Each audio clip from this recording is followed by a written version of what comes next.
Bonjour à tous, re-bienvenue sur Radio Foggeek. Je vous refais une vidéo unboxing de la Aspen Matthews sculptée par Kleber Moore, parce que la vidéo d'hier était vraiment assez moche.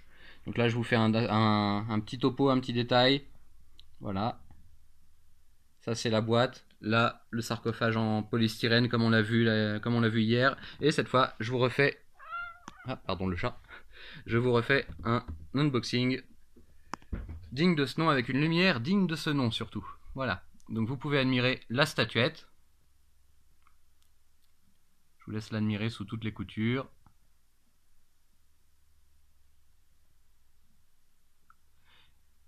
Voilà. Sur le t-shirt, il y a écrit Wet, comme je vous le disais hier.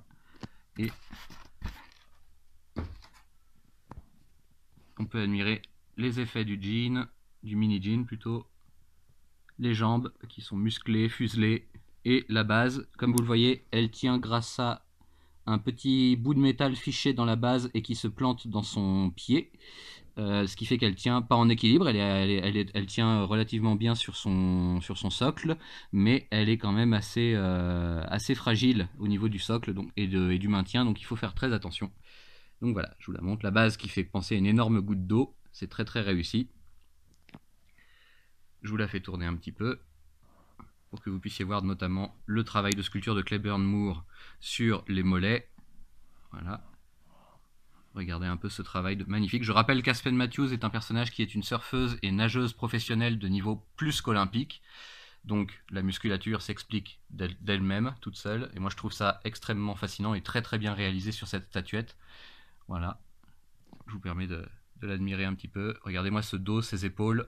C'est incroyable. La statuette fait 15 pouces, ce qui en... 15 pouces en mesure américaine, ce qui fait, en mesure américaine, oui c'est ça.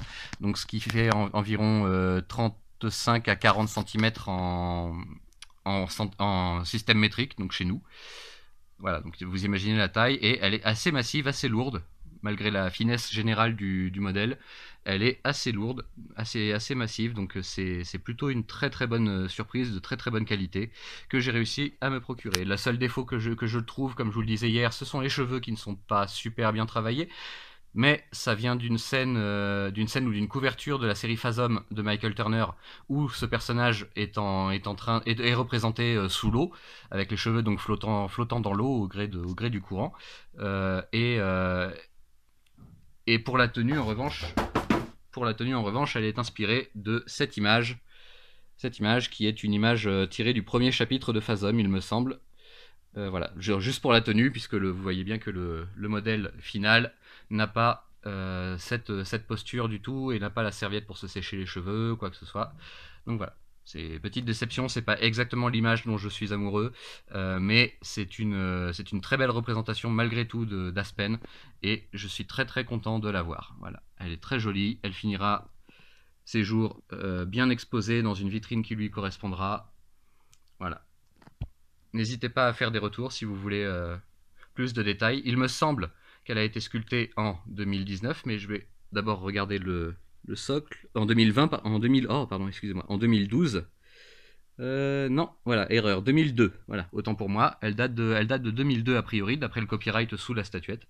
Donc voilà, j'ai dit une bêtise la fois dernière et aujourd'hui encore. Donc c'est une statuette beaucoup plus vieille et beaucoup plus rare que je ne le pensais.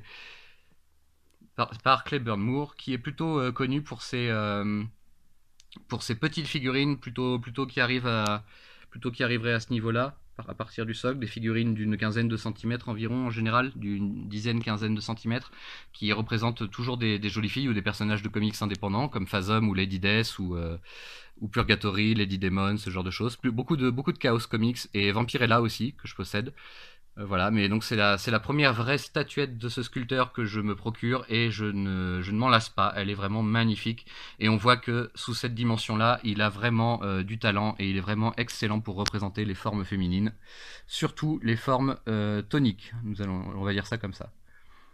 Donc voilà, Aspen Matthews, un personnage que j'aime beaucoup et que je suivrai dans les VO du vendredi sur le blog Radio Foggeek. Je vous invite à suivre également avec nous. Et je vous dis à une prochaine fois pour un nouvel unboxing dans pas très longtemps. Salut!